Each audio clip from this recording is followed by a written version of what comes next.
What's up, guys? It's MB Boxing. I just finished up watching Jarrell Miller versus Lucas Browne, and this was a 10-rounder in the heavyweight division, and this fight was Saturday, March 18th from the Agenda Arena in Dubai, UAE, and this fight was broadcasted on ProBox TV. And in this bout, Jarrell Miller was able to get a 6-round stoppage victory over Lucas Browne. So leading up to the stoppage, I actually had this bout scored 48-47 in favor of Lucas Browne. I thought this was a very fun fight while it lasted, very competitive fight, and Lucas Browne was fighting very well considering he is 43 years of age, fighting a guy who's 25-0. And yeah, he looked really good, but in the end, he obviously did get stopped. But if you were watching this fight, comment down below how you had it scored. I would imagine it's like 48-47 either way. But just to break down my score, the first round, really not much happened. Browne, I thought, was a bit more active, jabbing a bit. Miller was pressing the pace in the first round, but wasn't really doing much throwing of any punches. So I gave the first round to Browne.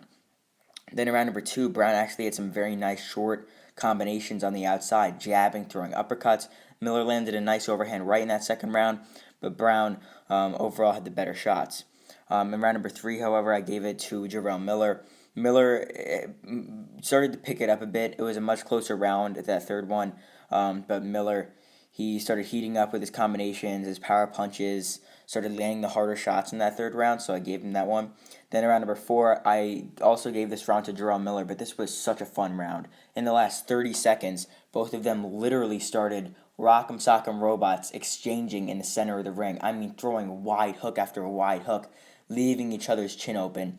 And the bad thing is for Browne, this was a horrible decision. He was getting hit with some of these massive shots, and in the end, he was backed up and wobbled against the ropes at the end of the round, but got saved by the bell a bit because he was eating some heavy leather from Jarrell Miller. But Miller was taking Browne's shots like they were nothing. But some of those shots that would land on Browne, he would buckle a bit or get backed up because, I mean, obviously Browne isn't known for having the greatest chin. But, I mean, he was eating them better than I thought he would, but he would still, you could definitely see the effect on him, as opposed to Miller, who was taking the shots in. Then in the 5th round, I gave this round to Lucas Browne. He had a very good round in the 5th, was very active, throwing a lot of fast combinations, keeping Jarrell Miller at bay with the jab, uppercuts, landing on Miller. Miller's head was getting snapped back a lot in that 5th round, so I gave it to Browne. But then in the 6th round, where it all ended, Browne again was trying to exchange with Miller, trying to throw big shots, leaving his chin open. Then he ended up getting caught, got wobbled back into the ropes, or it was trailing backwards after getting hit with the big shot. Then Miller went on to throw big combinations on Browne as he backed up into the ropes.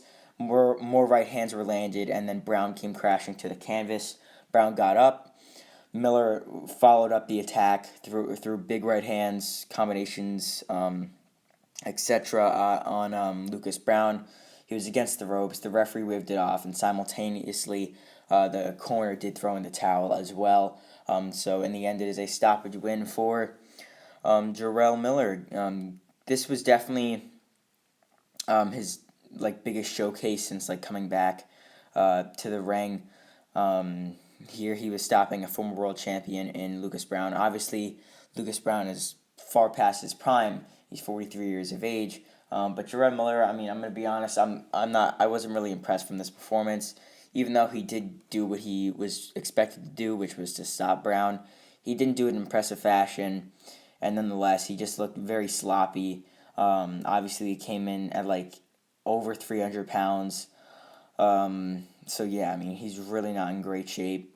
And I know he's normally not a guy who's in the greatest shape, but I mean, he was just really big, really sloppy in this fight. Technique didn't look good. Defense wasn't great.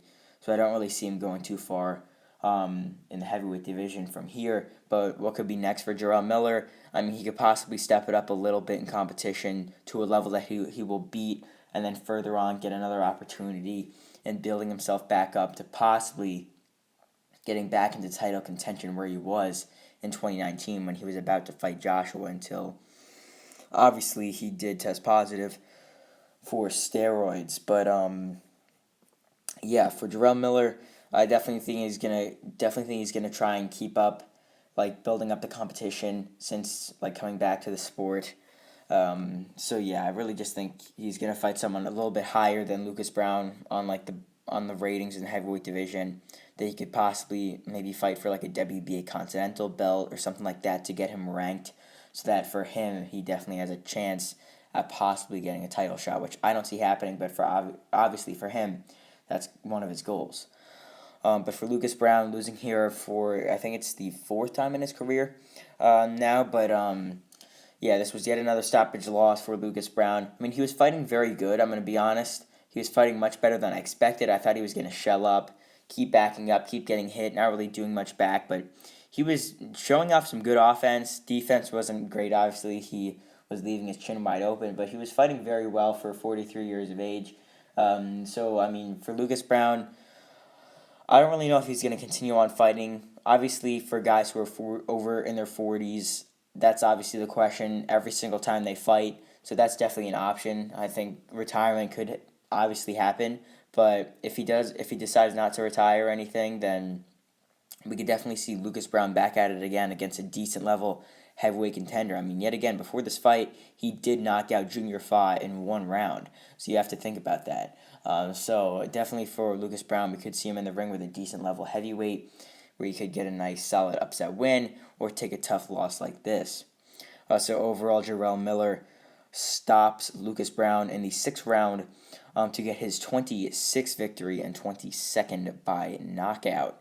And yeah, that's really it. I'm MB Boxing. Thanks for watching, and I'll see you guys later.